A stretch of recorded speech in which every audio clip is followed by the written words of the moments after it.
أن محمدا عبده ورسوله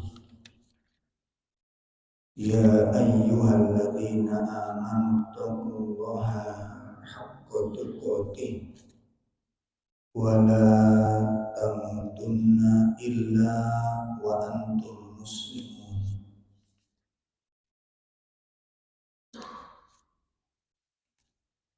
Allahumma salli wa sallim wa barik ala nabiyyina Muhammadin wa ala alihi wa ashabihi wa man tabi'ahum bi ihsanin ila yaumiddin. Wa ba'd.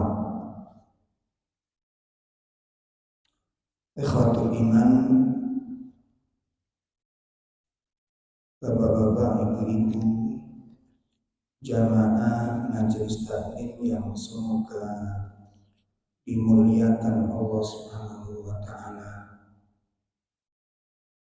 Alhamdulillah, pada pagi ini kita diberikan kesempatan oleh Allah taala untuk bersama-sama belajar, mempelajari perkara-perkara yang menjadi kewajiban bagi kita untuk bisa melaksanakan agama ini dengan sebaik-baiknya. Perlu kita ketahui bahwa syariat agama ini di samping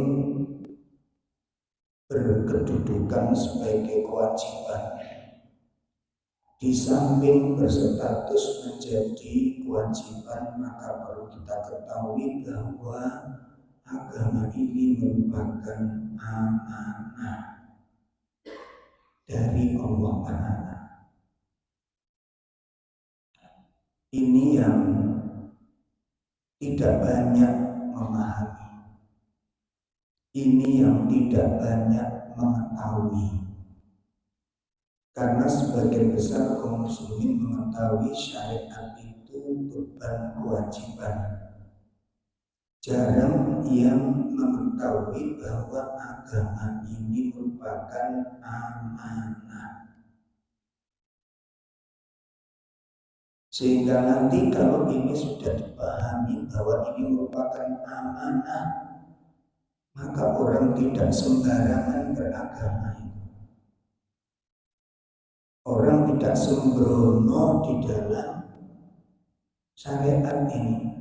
Seperti hanya ngaji begini. Orang yang tidak serius di dalam belajar ilmu itu juga bagian dari menyia-nyiakan amanah. Ya, karena agama ini amanah dari Allah Subhanahu wa taala. Nah, ini yang tidak banyak dipahami oleh kaum muslimin. Sehingga kalau kita nanti nggak mikir tentang ngaji, nggak mikir tentang majelis taklim, nggak peduli dengan ilmu ini tersebar atau tidak, ilmu ini hidup apa enggak, agama ini hidup atau enggak, ini sebenarnya sebagai orang-orang yang sudah nggak amanah, sudah nggak bisa memegang amanah itu dengan baik. Ya, coba yang dikatakan orang yang amanah itu yang bagaimana? Ya, coba sebutkan bagaimana orang disebut amanah. Orang yang betul-betul menjaga apa yang menjadi titipan dari Allah Subhanahu wa taala. Baik. Bapak Ibu sekalian yang dimuliakan Allah, menindaklanjuti materi kita sebelumnya. Sebelumnya kita membahas tentang tanda-tanda orang yang diberi kebaikan oleh Allah Ta'ala yang meliputi 3 hal itu sebagaimana yang telah dinasihatkan oleh Imam Muhammad bin Ka'ab. Ya, di antara tanda-tanda orang yang diberi kebaikan oleh Allah, 1, fiqhan fiddin, itu orang diberi pemahaman kepada agama. Kemudian yang kedua adalah zahadatan fid dunya, yaitu orang diberi sikap zuhud kepada dunia. Dan yang ketiga adalah apa? Diberikan pengetahuan, mengetahui tentang aib dirinya. Wa basaran uyuban ya fi uyubihi, diberi kemampuan oleh Allah untuk melihat aib-aibnya. Itu tanda-tanda orang yang diberi kebaikan oleh Allah.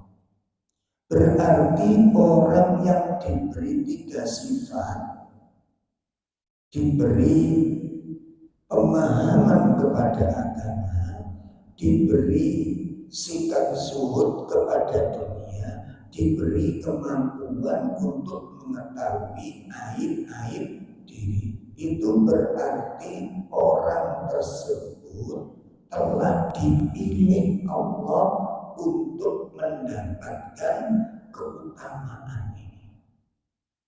Itu tanda-tandanya. Ya, kalau orang sudah diberi dengan tiga sifat ini, tiga perkara itu dia itu tanda dia dipilih oleh Allah. Nah, persoalannya adalah bagaimana supaya kita dipilih, supaya kita diberi tiga anugerah ini. Ini nggak sembarangan. Bagaimana supaya kita diberi pemahaman oleh Allah terhadap agama ini? Bagaimana supaya kita diberi sikap zuhud oleh Allah? Dan bagaimana kita supaya diberi kemampuan untuk melihat kekurangan-kekurangan diri? Itu yang menjadi PR kita. Ya, jadi gimana caranya supaya kita menjadi orang yang terpilih, supaya dianugerahi ilmu, supaya dianugerahi sikap zuhud, supaya diberi kemampuan. Ini bukan main-main, dan Allah itu nggak sembarangan menganugerahkan, menurunkan rahmatnya, itu nggak sembarangan. Ya, sama halnya kita hari ini ngaji kita bareng-bareng di tempat yang sama, di waktu yang sama, materi yang sama, ustaz yang sama. Hasilnya kok bisa? Ya, hasilnya beda. Apa penyebabnya? Salah satu penyebabnya itu adalah niatnya beda. Kesucian hatinya beda. Ya, makanya kan beberapa kali pertemuan kita sampaikan. Jadi kalau kita melaksanakan apa saja di dalam agama, ibu ojo angger. Kata orang Jawa, ojo angger. Napa ojo angger nih? Ya, sing penting teko. Kayak gini ini sudah mungkin. Allah melihat keseriusan jiwa kita itu, Allah melihat kita itu merasa butuh atau enggak dengan ilmu. Ya, seperti Allah anugerahi khusyuk itu bukan sembarangan. Allah anugerahi khusyuk itu bukan sembarangan. Anugerah, rahmat, nikmat yang luar biasa. Maka untuk menjadi orang-orang terpilih ini otomatis harus ada ikhtiar dari dalam diri kita. Bagaimana supaya Allah memilih hati kita ini untuk layak, seperti Allah Subhanahu wa Ta'ala menganugerahkan kenabian. Ketika Allah akan menganugerahkan kerasulan, siapa yang layak untuk mendapatkan kedudukan Khatamul Anbiya ini? Itu gak sembarangan. Ya, makanya ini yang kemudian membuat orang-orang Yahudi cemburu. Ini yang kemudian membuat orang-orang Nasrani iri. Kenapa? Kenabian terakhir kok diberikan kepada Muhammad? Itu hak wilayahnya Allah Ta'ala. Allah yang tahu persis hati siapa yang layak,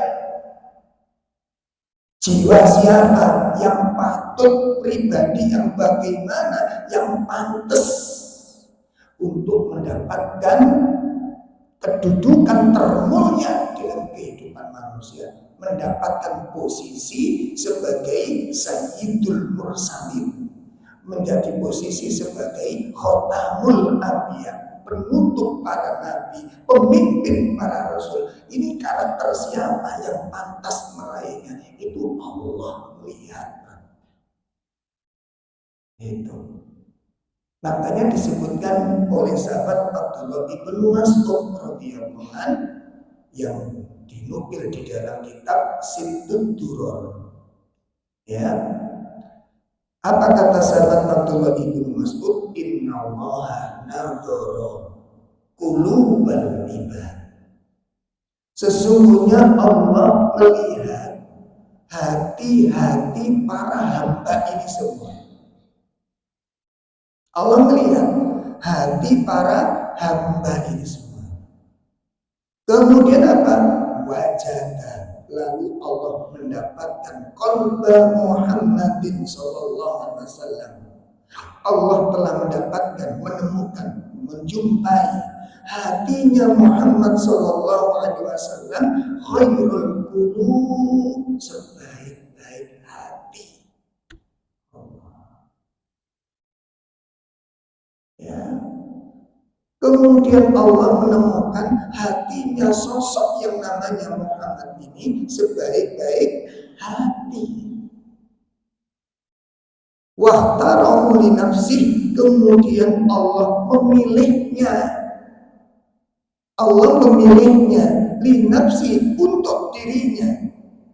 Yang kemudian dengan hati terbaik inilah Allah anugerahkan kerasulan dan kenabian, dijadikan pengemban risalah sebagai tamamur risalah, penyempurna syariat, penyempurna agama, penyempurna aturan Allah, dipilih oleh Allah.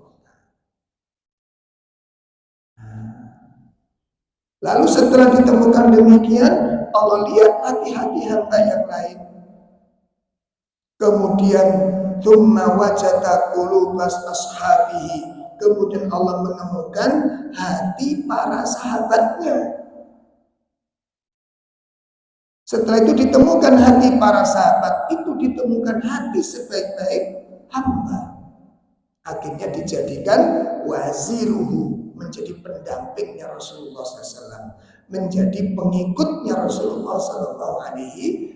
Makanya para sahabat Nabi Muhammad itu sebaik-baik sahabat para nabi dibanding dengan sahabat-sahabat Nabi yang lain. Itu ditemukanlah hati Abu Bakar, ditemukanlah hati Umar, ditemukanlah hati Utsman, ditemukan hati Hamzah. Ketemu di sana, akhirnya mereka dipilih oleh Allah untuk apa? Mendampingi Nabi yang mulia ini. Jadi manusia nabinya pilihan, sahabat-sahabatnya pun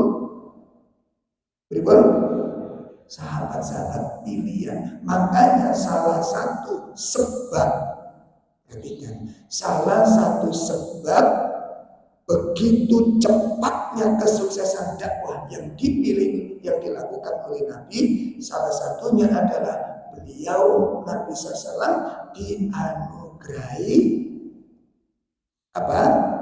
Sahabat-sahabat yang luar biasa. Apa kata Allah? Kuntum khairan umat. Apa kata Nabi? Khairun nas qarni. Itu yang menyebabkan salah satu rahasia suksesnya dakwah Nabi Shallallahu Alaihi Wasallam. Salah satu penyebabnya apa? Beliau diberikan apa? Pendamping. Beliau diberikan tim. Ini jangan jadikan tim sukses. Itu orang-orang terbaik. Sama dengan Nabi Ibrahim alaihissalatu wassalam. Apa yang menyebabkan Nabi Ibrahim sukses di dalam melaksanakan semua perintah Allah, yang kecil sampai perintah yang sangat berat. Kenapa? Apa sebabnya? Salah satu sebabnya apa? Dalam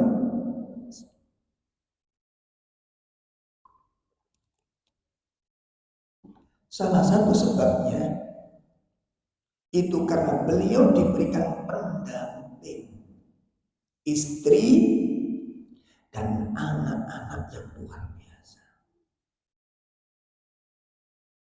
Bukan sosok Nabi Ibrahim pribadi. Di samping itu keunggulan ketakwaannya, kesucian, ketulusan hatinya di dalam memeluk agama, ketulusan. Saya ulangi, ketulusan beliau di dalam berislam ini. Loyalitas beliau kepada Allah Ta'ala. Di samping itu, salah satu sebab suksesnya tugas beliau itu karena beliau diberi apa? Pendamping istri dan anak yang luar biasa. Dapat perintah apa itu? Membawa istri dan anaknya di tempat yang sepi, di tempat yang tandus, di tempat yang gersang, di tempat yang miskin, segala sesuatunya terbatas, bekalnya sangat terbatas, tidak ada tempat tinggal yang layak, ditinggal di situ mau. Ini khusus Nabi Ibrahim saja, ya. Jangan jangan coba-coba. Itu Masya Allah. Nah, oleh karena itu Bapak-bapak, Ibu-ibu sekalian, sekarang persoalannya adalah, jadi kalau jenengan Bapak mengandalkan diri sendiri untuk membentuk rumah tangga yang baik, jangan pernah bermimpi.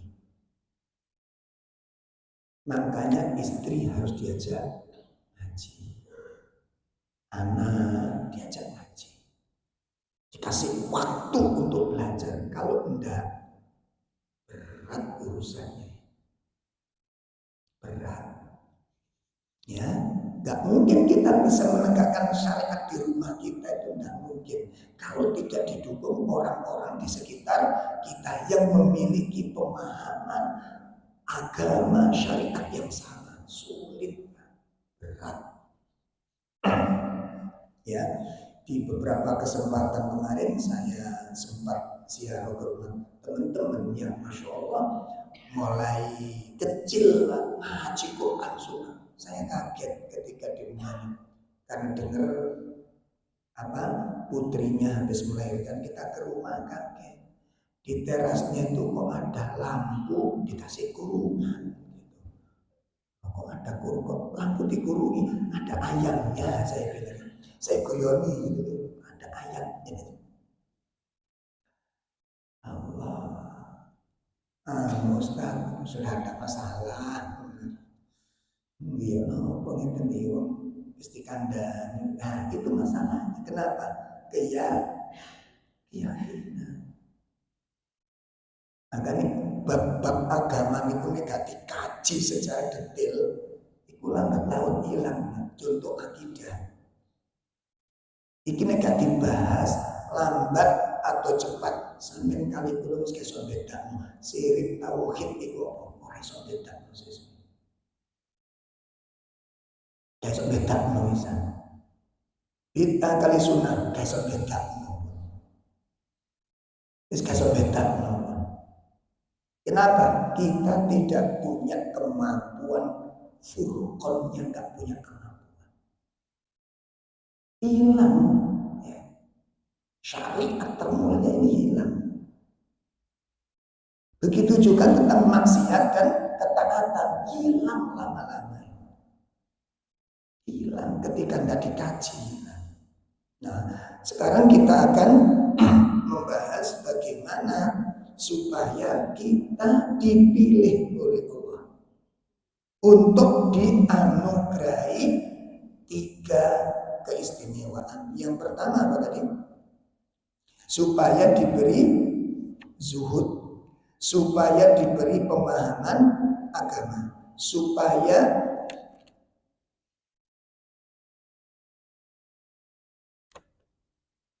diberi kemampuan untuk melihat aib-aib diri. Itu gimana?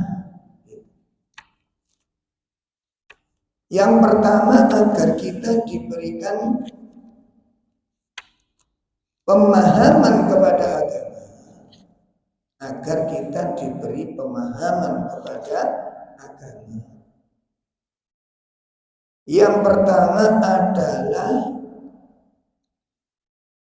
berusaha untuk memahami.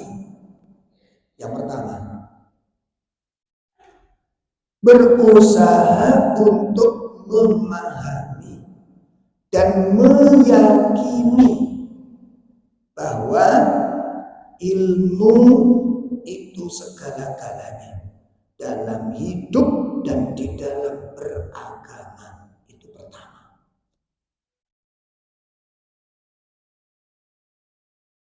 Ya, berusaha memahami dan meyakini bahwa ilmu itu segala-galanya dalam hidup dan di dalam beragama. Ini pertama. Kenapa kok dari sini? Agar kita diberi pemahaman oleh Allah. Semangat atau tidaknya orang mencari ilmu tergantung pemahaman orang tersebut. Ilmu itu dianggap penting apa enggak? Ilmu itu dianggap berharga apa tidak? Itu. Kalau orang sudah mengetahui, orang sudah memahami tentang kedudukan ilmu, kemuliaannya, keagungannya, harganya yang begitu mahal, orang tidak akan sembarangan mendengarkan ilmu. Dia akan serius, dia akan sungguh-sungguh, dan itulah yang telah ditampakkan oleh para sahabat, oleh para tabi'in, oleh tabi'ut tabi'in, dan imam-imam kaum muslimin. Kenapa mereka mati-matian belajar ilmu itu? Disebutkan oleh para ulama, al-ilmu jauharun. Ilmu itu mutiara termahal.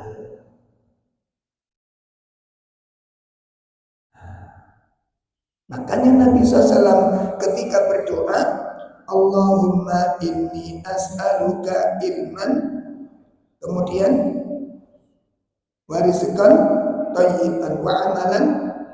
Pertanyaannya, kenapa Nabi menempatkan ilmu kok pertama kali?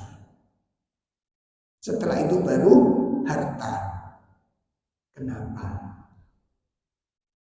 Dan kita pun membaca doa itu persis redaksi yang diajarkan oleh Nabi. Kenapa kita baca Allahumma inni as'aluka ilman nafi'an wa rizqan thayyiban wa amalan mutaqabbalan. Kenapa kita baca kok ilmu dulu baru rezeki? Karena apa? Karena redaksi ini ngono. Saiki jujur-jujuran mawon, jujur-jujuran mawon. Ati kula mbek sampean waktu njaluk rezeki ambek waktu njaluk ilmu iku luwih kuat nih. Ya wis. Nah ini jujur-jujuran mawon gitu. Lalu kenapa waktu doa itu kok ilmu dulu baru rezeki? Kenapa? Soalnya redaksi ini nek ati niku jujur-jujurane luwih kuat njaluk apa? Rezeki. Kui masalahnya.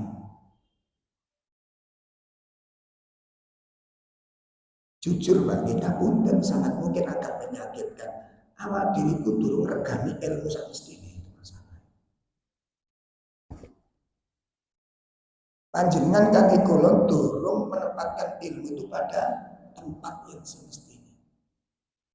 Makanya kan kalau nanti tantang, ayo siapa jamaah ngaji yang sudah rutin, begitu malam ada pengajian terus nggak bisa datang, paginya nge-share di grup, teman-teman siapa yang tadi malam ngaji ya, tolong materi tadi malam dikirim ke saya. Siapa? Gak ono. Kenapa? Gak ada rekannya masalahnya. Hilangnya ilmu gak masalah buat kita. Apakah ini bentuk pemuliaan ilmu? Dan apakah ini yang menyebabkan kita diberi ilmu? Ora iso, ini sebabnya. Kita belum menempatkan ilmu pada tempatnya dan belum menghargai ilmu semulia-mulianya. Jangan lihat kisahnya para sahabat. Umar nggak bisa datang. Umar nggak bisa datang. Nyuruh sahabat yang lain untuk datang. Karena Umar waktu itu ada perdagangannya yang datang, dagangannya datang, nggak bisa ditinggal. Akhirnya Umar memerintahkan seorang sahabat untuk hadir di majelis Nabi SAW, lantas mengatakan, nanti setelah hadir, tolong ilmu yang telah kau dapatkan sampaikan kepadaku, ojo ditambahi, ojo dikurangi. Ilmu yang kamu dapatkan dari Nabi sampaikan kepadaku, ya, ojo ditambahi, ojo dikurangi. Akan aku bagi penghasilanku hari ini, separuh aku akan berikan kepadamu. Oh gitu. Masya Allah. Ayo sudahkah kita memuliakan ilmu, mengagungkannya, menjaganya, merawatnya? Loh, ngeten iki kalau misalnya kita teriak-teriak bela syariat, konangan, kita belum jujur bela syariat. Mana gitu loh, kan ditunjukkan. Makanya kuncinya situ, seneng ngaji orang. Enggak usah ngomong bela syariat. Enggak usah ngomong bela syariat kalau tidak cinta kepada ilmu. Bohong kita mengatakan demikian. Ilmu itu segala-galanya. Umat ini dimuliakan karena ilmu, diagungkan karena ilmunya. Pun ini yang pertama, supaya hati kita nanti layak dipilih. Karena Allah memberikan pemahaman, gak setiap orang Allah melihat hatinya manusia itu pantas gak diberikan ilmu. Kan gitu. Karena Allah tahu hati kita gitu kan. Layak gak ilmu itu ditempatkan di tempat ini. Itu yang pertama. Itu yang pertama. Jadi agar hati kita dipilih oleh Allah untuk diberikan ilmu, ya, sehingga hati ini gampang menyerap ilmu, gampang terima ilmu, Masya Allah. Kalau sudah Allah anugerahkan, Mbak, kita menjadi orang-orang yang dipahamkan oleh Allah terhadap ilmu, hati itu condongnya kepada ilmu itu luar biasa. Menghayatinya, merenungkannya, menjaganya, berpegang kepadanya, dijaga ilmu itu. Itu karena berharga, ya, karena berharga. Bunyi itu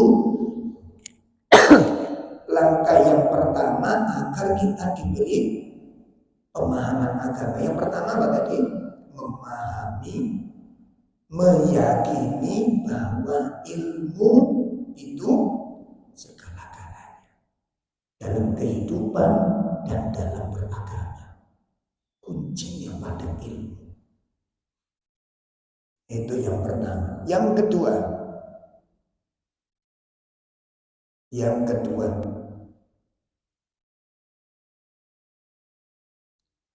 agar hati dipilih Allah untuk ditempati ilmu. Agar hati dipilih oleh Allah untuk ditempati ilmu. Apa? Tugas kita adalah tathiru al-qalb. Tathir wi'ail ilmu, membersihkan wadahnya ilmu. Nah, ini tugas yang kedua. Agar ini masih poin pertama ya, masih poin pertama. Agar hati kita dipilih oleh Allah untuk dianugerahi pemahaman ilmu. Tugas yang kedua kita, PR kita adalah membersihkan wadahnya ilmu. Nah, wadahnya ilmu itu apa? Qalbu, hati. Ya. Apa yang perlu dibersihkan? Najasatihi, kotoran-kotorannya. Ya. Yang perlu dibersihkan adalah kotoran-kotorannya. Makanya ada tema materi tazkiyah, upaya untuk mensucikan hati. Muhammad bin Abdullah mengatakan haramun ala qalbi yudkhiluhu nurul ilm wa fihi syai'un mimma yakrahu Allah jalla wa ala. Allah mengharamkan, ini diingat-ingat pesan ini. Ya Allah, saya waktu mencatat omongan beliau ini, Masya Allah, merinding saya. Merinding. Allah mengharamkan memasukkan cahaya ilmu ke dalam hati. Saya ulangi. Allah mengharamkan memasukkan ilmu ke dalam hati. Wa fihi syai'un mimma yakrahullah, apabila di dalam hati itu terdapat perkara-perkara yang dibenci oleh Allah. Ngerti maksudnya? Jadi ibarat ini hati banyu itu ibarat ilmu. Allah mengharamkan air itu dimasukkan ke dalam botol ini kalau di dalam botol itu ada perkara-perkara yang dibenci. Jadi ini hati kula mbek sampeyan iku duwe sifat-sifat sing dibenci kali Allah. Mustahil Allah memasukkan cahaya ilmu ke dalam hati kita kalau di dalam hati kita masih ada sifat-sifat yang dibenci oleh Allah. Nah, kula mbek sampeyan tadi punya kewajiban lagi ini, apa Pak? Mempelajari, mengetahui sifat apa saja yang dibenci oleh Allah, sehingga ojo sampai sifat-sifat yang dibenci itu ada di dalam diri kita. Sebab kalau sifat-sifat yang dibenci itu ada di dalam diri kita, tumbuh di dalam diri kita, wujud di dalam diri kita, tidak mungkin Allah memasukkan ilmu ke dalam hati kita kalau di dalam hati kita terdapat sifat-sifat yang dibenci oleh Allah. Nah, makanya di sini perlu kita bersihkan dengan belajar terus.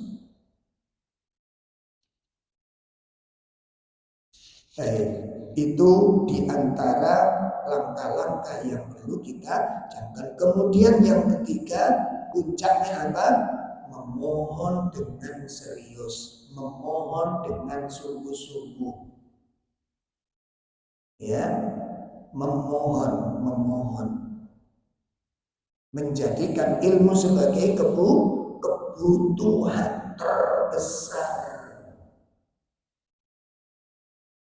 Kebutuhan terbesar.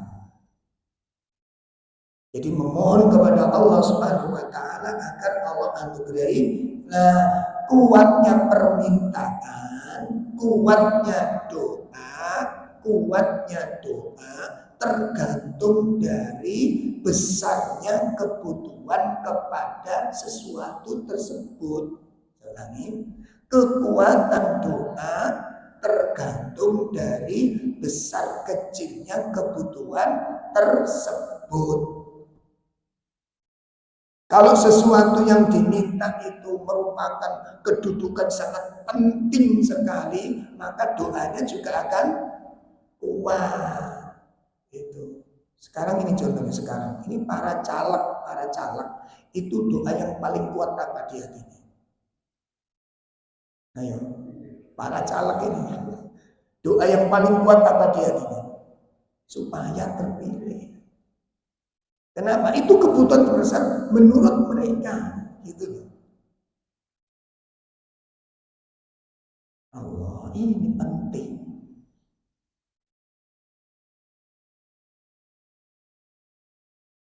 Yaitu tadi kita harus serius membekali rumah itu, dibekali dengan ilmu-ilmu, beri kitab tafsir, beli kitab hadis, itu perjuangan gitu. Serius berjuang agama itu. Dan pejuang-pejuang agama ilmu kok geledek itu pripun ceritanya. Miskin ilmunya gimana kita.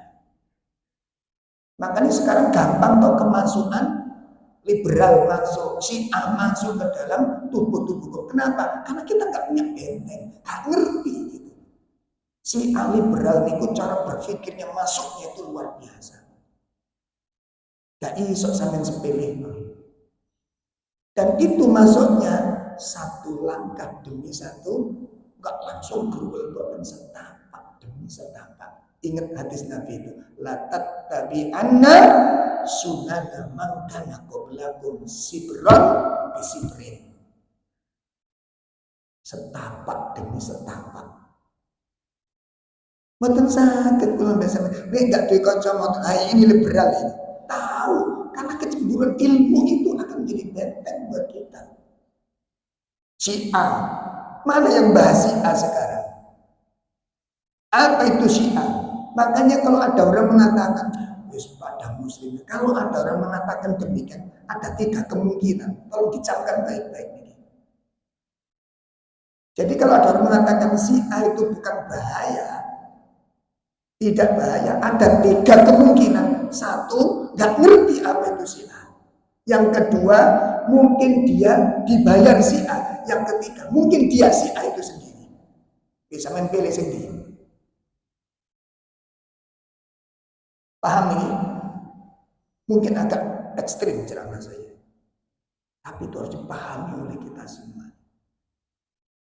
Orang kalau mengatakan Syiah biasa wajar. Kalau tidak mengatakan dia nyimpang keluar dari Islam, kemungkinan dia akan paham apa itu Syiah. Yang kedua, mungkin orang dibayar Syiah. Yang ketiga, kemungkinan dia adalah orang Syiah. Sudah nggak ada keluar dari kecuali itu. Makanya pelajari apa itu Syiah. Oh, penyimpangannya luar biasa. Lo kok diterima? Hati-hati. Ad-dinul mar'i ala khalili. Agama seorang tergantung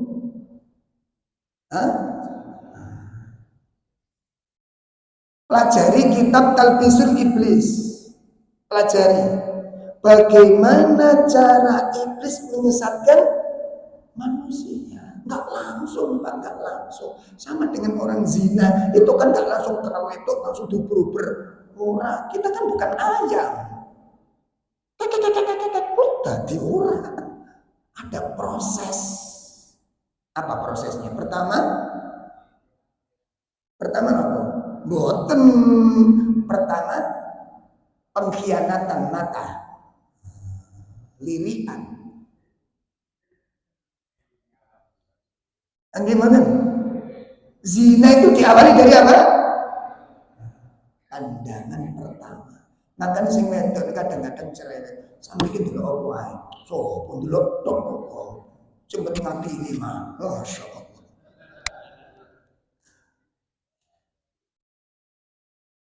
Ya tak mau wedok mimis-mimis didelok menteli. Jadi sing wedok sampai itu lho opo ngono kok didelok.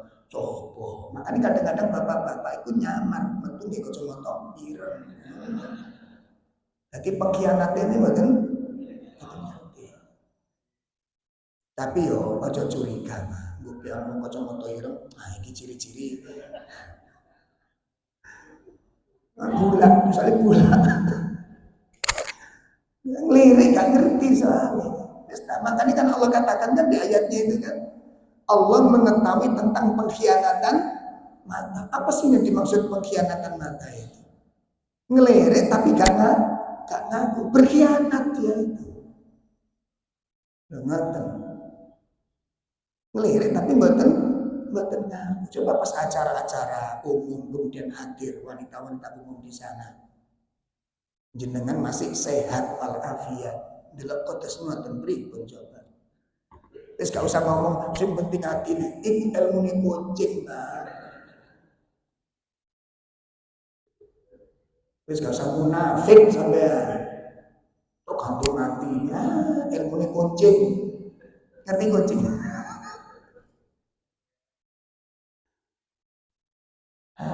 Nek apa gak ngaji sampe ngomongin ngono ya ngawur. Kita itu belajar. Gak iso sampe tergantung hati ini. Masih hati mas ndelok wong muda iku sing penting hati ini. Ilmune kucing munafik. Sampe ku waras apa enggak nek menurut kunci ini. Loh, saya berani ngomong belak-belakan gini kenapa?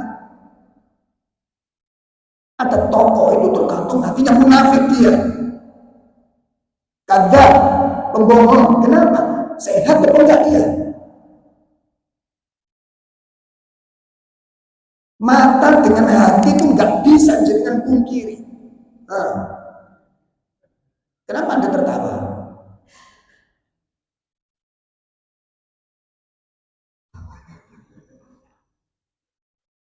Oh, yang penting hati ini. Langsung kenapa Anda tertawa? Mata memandang, hati itu respon. Ngerti enggak saya? Yang penting hati ini kaki ini. Kadang saya bilang munafik itu.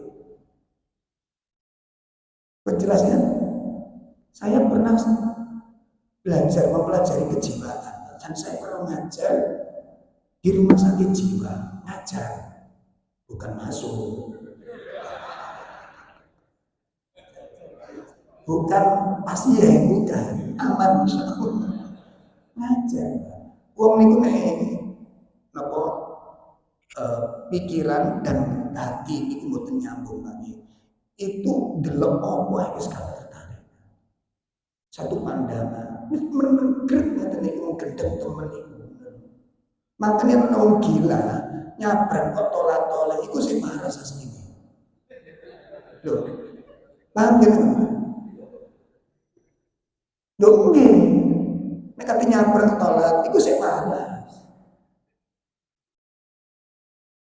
Saya melihat satu kamar, ada satu kamar yang sudah parah itu ya. Jadi gila betul itu. Itu kalau dimandikan tuh 2 kali. Pagi jam 6 itu dikeluarkan dari kamar itu. Persis binatang sudah. Nah itu waktu itu saya protes ke dokternya, Bu, kok nggak dipakai gimana ini kok telanjang. 15 orang itu telanjang lanang wedok. Bagi mereka mutu belejet sak kamar podo gendengi aman. Kumpul sampean mumut. Kenapa? Enggak ada, enggak ada.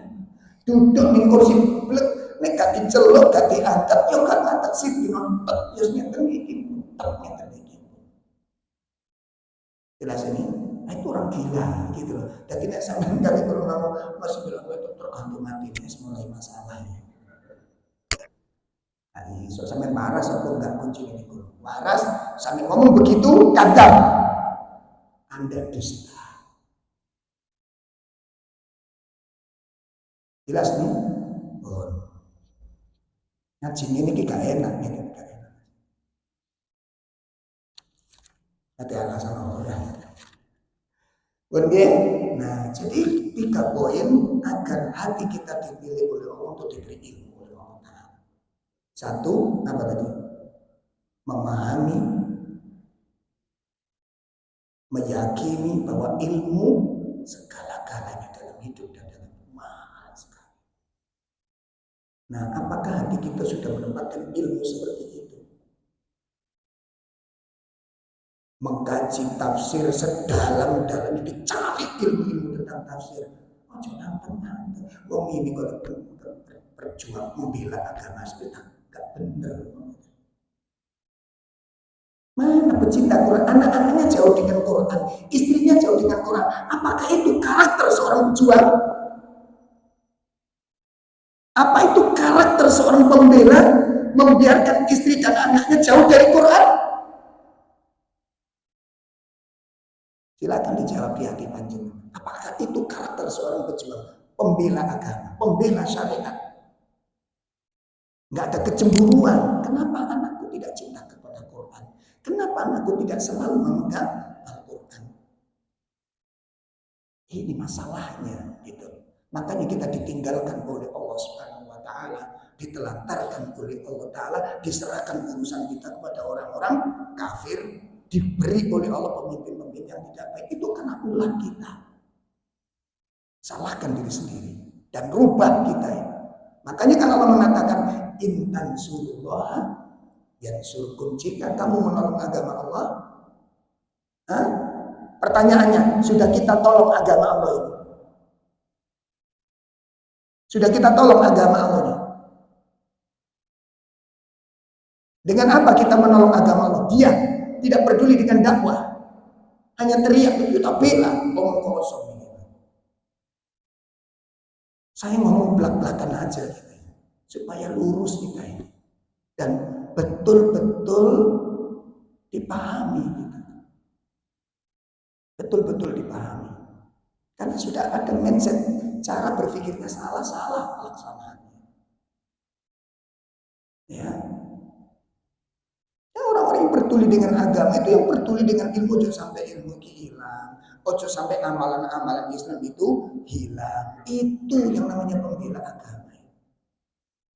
Nah, kalau teriak-teriak saja membela agama, tapi nggak cinta dengan ilmu, itu dagelan. Saya bilang itu dagelan. Makanya saya lihat siapa dia cinta ilmu nggak usah ngomong pembela agama. Membela agama itu dengan apa? Apa yang Anda bela? Tauhid. Apa yang Anda bela? Sunnah. Tauhid nggak peduli, sunnah nggak peduli, terus Anda bela itu apa dalam agama? Coba kita renungkan, apa yang dibela, yang diperjuangkan apa? Kalau tauhid dibiarkan, tauhid itu kunci agama. Nek tauhid gak, itu hampir nggak beragama kita. Tauhid gak diperhatikan, berarti sudah hampir tidak beragama. Kenapa? Coba sekarang sholat, haji, kurban, terus katakan jihad. Melakukan kesyirikan, ada manfaatnya amal ini? Ada amalnya, ada manfaatnya? Ludes. Lalu kita nggak memperjuangkan tauhid, kita diam tentang tauhid, kita biarkan kesyirikan. Perjuangan apa ini? Pembelaan yang kita bela apa? Kita bela kedoliman. Kedoliman yang paling dolim itu apa?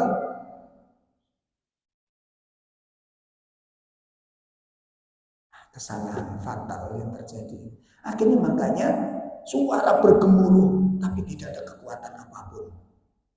Beda dengan ahli tauhid. Ketika tauhid itu dikaji, kita nggak teriak-teriak tapi ditakuti. Ditakuti. Kita nggak teriak-teriak apa, kita ngaji, ditakuti. Kenapa? Karena itu kekuatan yang paling dahsyat. Pertolongan Allah di dalamnya, kekuatan dari Allah itu ada di dalamnya. Sakit dipahami ya? Jadi kalau kita ingin betul-betul dipilih Allah untuk diberi ilmu yang bermanfaat, ada 3 hal yang paling mendasar. Walaupun masih ada yang lain. 1, memahami, meyakini bahwa ilmu itu segala-galanya. Ya, segala sesuatu yang sangat mahal di dalam Islam. Itu yang pertama. Yang kedua apa tadi? Apa? Berusaha sekuat tenaga untuk membersihkan hati dari kotoran-kotorannya. Jadi kita punya PR bagaimana untuk mensucikan hati dari kotoran-kotorannya. Ada 2 sisi yang perlu diperhatikan di dalam mensucikan hati ini, Pak. Ada 2 sisi. Yang pertama apa? Kotoran-kotoran berupa maksiat-maksiat yang terekam oleh pandangan kita. Maksiat-maksiat yang terekam oleh pendengaran kita. Itu yang pertama. Kemaksiatan yang dilakukan. Itu yang pertama. Yang kedua, sifat-sifat. Itu kotorannya. Sifat-sifat. Campur ya? Oke. Kemudian yang ketiga apa? Berusaha untuk memohon kepada Allah, berdoa dengan sekuat-kuatnya, sebanyak-banyaknya, supaya Allah menganugerahi ilmu ini. Lah, supaya doa kita kuat, kuncinya di mana? Nah, kuncinya di mana? Sejauh mana kita menghargai ilmu. Ilmu itu dihargai berapa?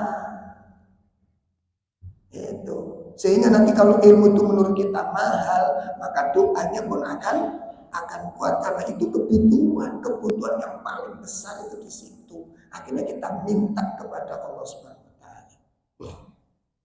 Itu.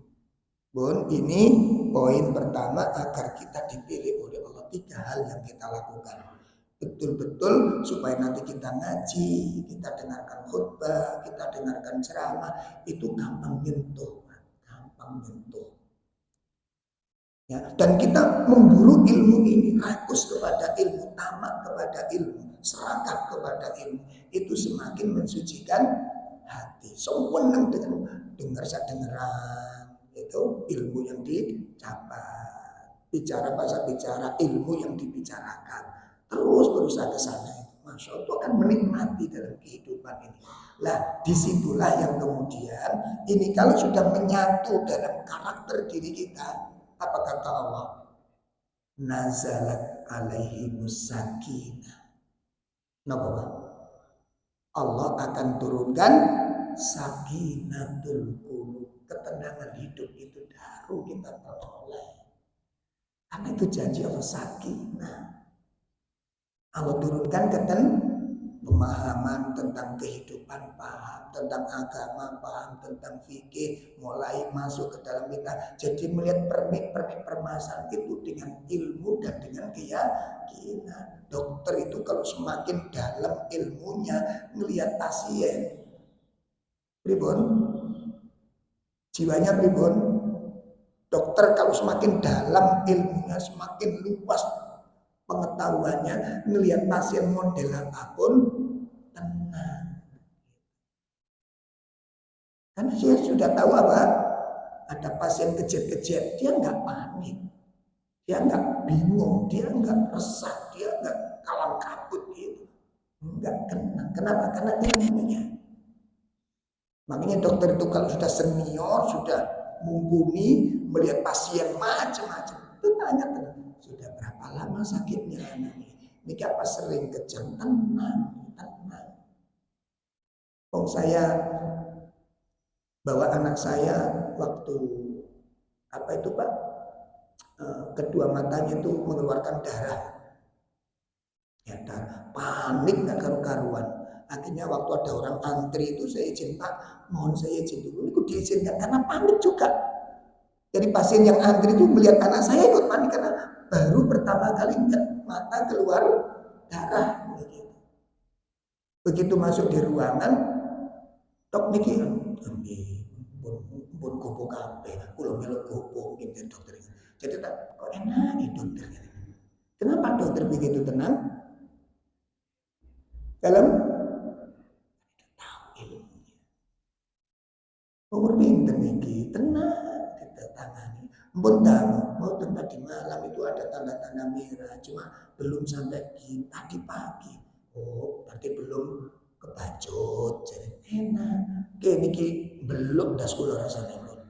Ya Allah, ini baru pertama kali saya nyaksikan ini.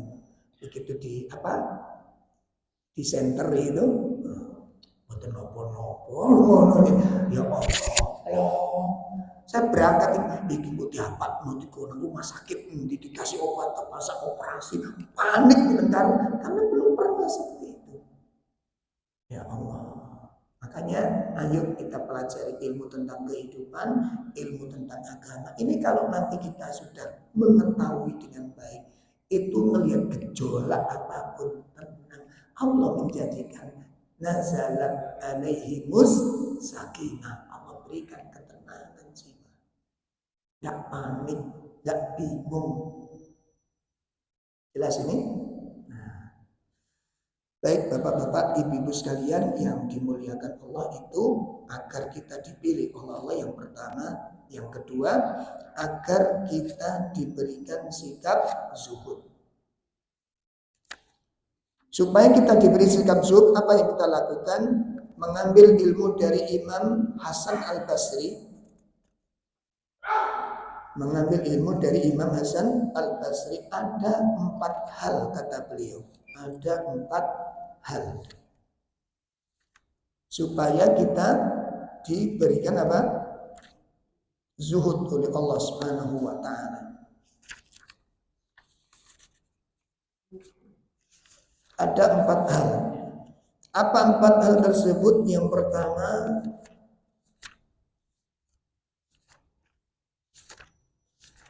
yakin. Beliau mengatakan ketika beliau ditanya, apa yang menyebabkan Anda diberikan zuhud ya Imam? Beliau mengatakan, alimtu, aku meyakini bahwa rezeki yang Allah berikan kepadaku. Yang pertama, aku meyakini bahwa rezeki, ya, alimtu anna rizki la ya'khuduhu ghairi. Rezeki yang Allah sudah berikan kepadaku tidak mungkin diambil oleh orang lain. Tidak mungkin diambil oleh orang lain. Maksudnya apa nih, Pak? Maksudnya pripun? Orang itu akan mendapat jatah yang sudah yakin dengan itu, kata Imam Hasan Al-Basri. Apa katanya? Beliau, kalau sudah meyakini itu, fatma'anna qalbi lahu, maka hatiku tentram dengannya. Jadi nggak mungkin malaikat salah alamat. Kenapa kok dia yang dikasih rezeki? Ya itu urusan Allah. Ya, kalau Gojek mungkin masih salah alamat. Kalau malaikat nggak mungkin salah alamat. Ya, sama dulu ada orang meninggal namanya sama, katanya umumnya Pak, malaikat keliru dibalik ambil. Waktu menjemput roh orang namanya Ahmad, ada 2 Ahmad, ternyata yang meninggal itu sebelumnya belum waktunya. Kata malaikat keliru, kita berita hoax ini. Masa malaikat, ya Allah kok salah? Itu tahun berapa itu rame? Itu yang pertama. Ya, yakin bahwa rezeki yang sudah Allah berikan kepadaku tidak mungkin diambil oleh orang lain. Makanya aku tentram dengannya.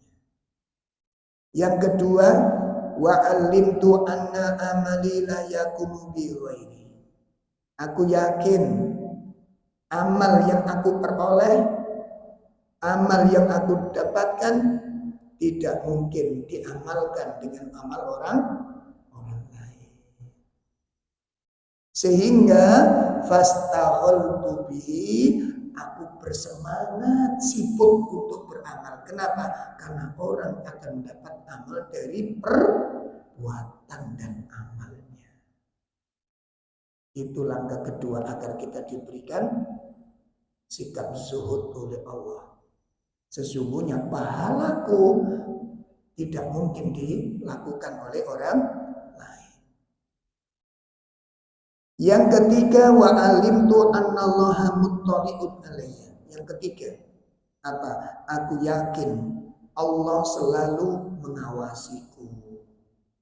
Allah selalu melihatku. Ya, Allah selalu memperhatikanku, maka fastahyaitu, dan aku akan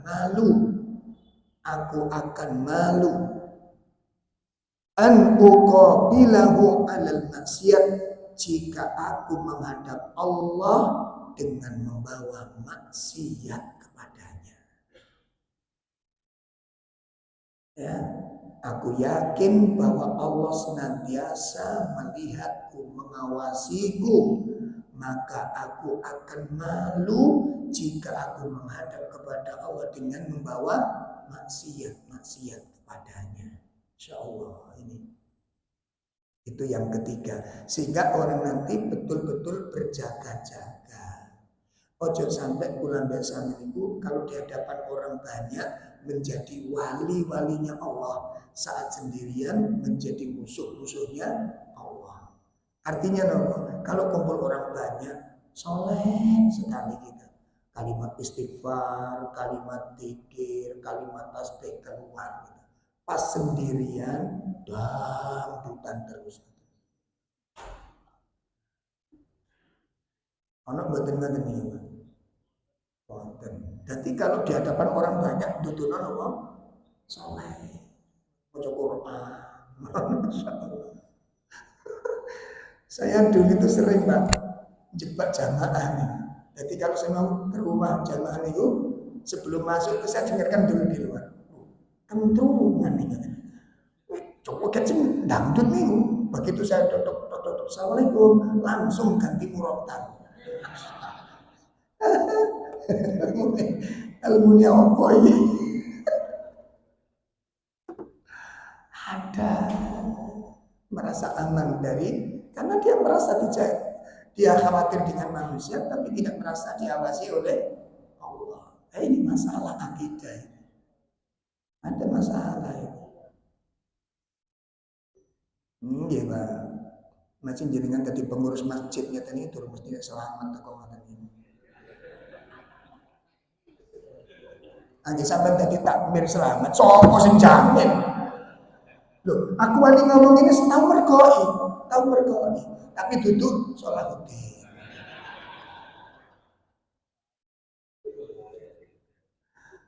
Kalau kan jawab pakai jaket, topi yang tuku, apa ngene. Wah ngomongnya gak kertas delok lho.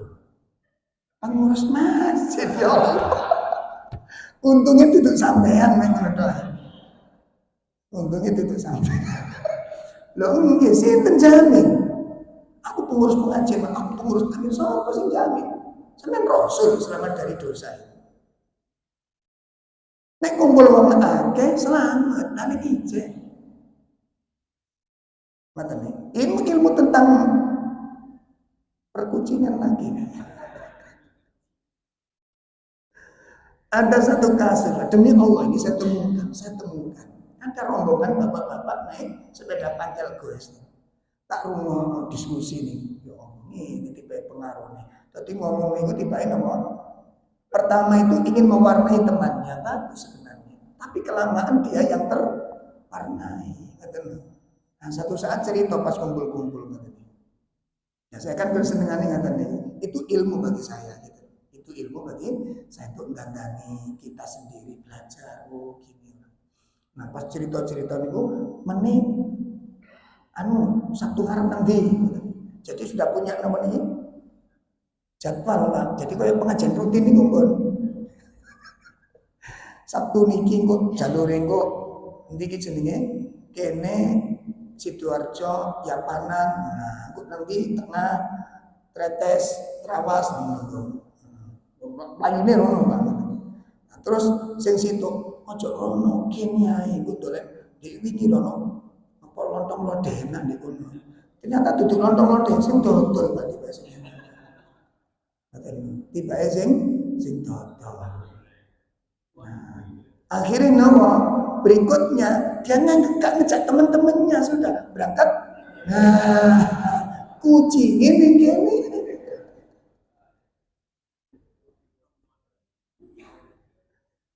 Wis bae sing ana sing rumangsa tobat to. Bae ana sing rumangsa tobat. Kok kula ngrasakno hawa yang kurang sehat. Makanya pas rombongan insya Allah selamat sampai soalnya sungkan karo kanca kan ijen. Nah, apa nggak balik sedekah sampai.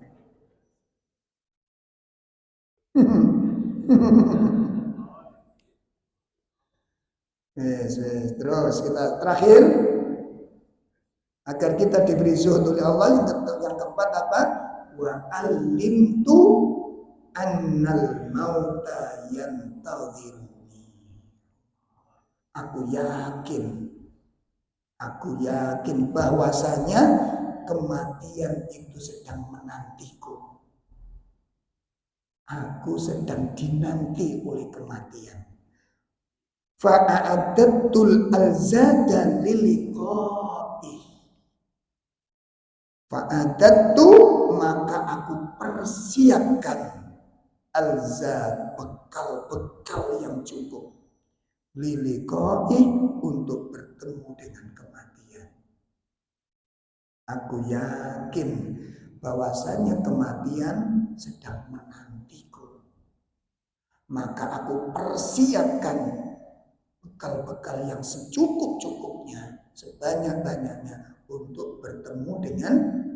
Jadi saat kematian itu tiba, bekalku sudah tercukupi. Ini 4 kunci, kata Imam Hasan Al-Basri, seseorang akan dianugerahi oleh Allah sikap zuhud. Mudah-mudahan Allah menganugerahkan kepada kita semua nikmat-nikmat yang mulia ini. Adapun terakhir, yang ketiga, agar kita dipilih oleh Allah untuk mendapat kemampuan, memiliki kemampuan bisa melihat kekurangan diri, akan kita bahas pada pertemuan yang akan datang, insyaallah. Baik, Bapak Ibu, kurang lebih mohon maaf. Ini yang bisa kami sampaikan dalam pertemuan pagi ini. Semoga bermanfaat. Kurang lebih mohon maaf apabila ada celtuan-celtuan yang mungkin kurang dianggap baik. Sekali lagi, ini demi kebaikan kita semuanya, agar kita lurus, agar kita benar di dalam bersikap. Wa sallallahu ala nabiyyina Muhammad, subhanakallahumma wa bihamdika, asyhadu an la ilaha illa anta, astaghfiruka wa atubu ilaik. Assalamualaikum warahmatullahi wabarakatuh.